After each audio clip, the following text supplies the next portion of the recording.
అందరికీ praise the lord. మన ప్రభువును రక్షకుడైన యేసుక్రీస్తు ప్రభువారి ప్రశస్తమైన నామంలో ఈ ఉదయకాల సమయంలో మీ అందరికీ శుభములు తెలియజేస్తూ ఉంటున్నాం. ఈ యొక్క ఉదయకాల సమయంలో హెబ్రోను క్యాలెండర్ వాగ్దానము యెషయా గ్రంథము 41వ అధ్యాయము 13వ వచనము. నీ దేవుడనైన యెహోవానగు నేను, భయపడకుము, నేను నీకు సహాయము చేసేదనని చెప్పుచు నీ కుడి చేతిని పట్టుకొనుచున్నాను. ఈ మాటలు మనము గ్రహించినట్లయితే మరి 8వ వచనంలో మనం చూస్తే, నా సేవకుడవైన ఇశ్రాయేలు, నేను ఏర్పరచుకున్న యాకోబు, నా స్నేహితుడైన అబ్రహాము సంతానమా. ఇశ్రాయేలు గురించి, యాకోబు గురించి దేవుడి మాటలు చెప్తూ వస్తున్నాడు.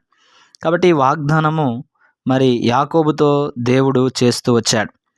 కాబట్టి రక్షింపబడినటువంటి మనలను కూడా ఇశ్రాయేలు ప్రజలతో సమానమైన వారిగా ప్రభు చేస్తూ వచ్చాడు. కాబట్టి ఈ వాగ్దానాలు ప్రస్తుత దినాల్లో నీకు నాకు కూడా ప్రభు చేస్తూ ఉంటున్నాడు. భయపడకము, నేను నీకు సహాయము చేసేదను.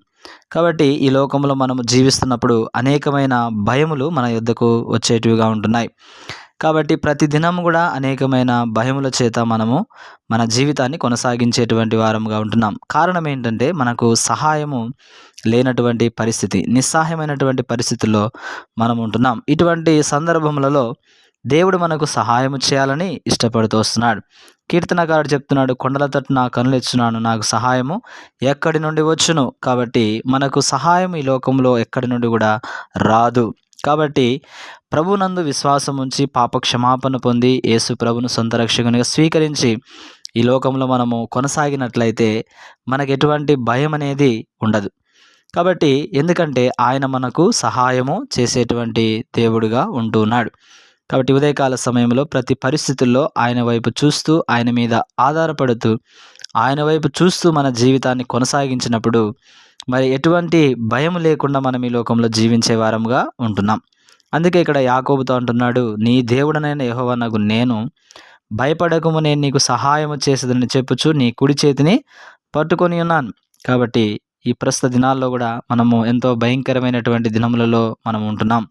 అయితే ఇటువంటి దినములలో కూడా దేవుడు మనకు సహాయం చేయటానికి ముందుకొస్తున్నాడు.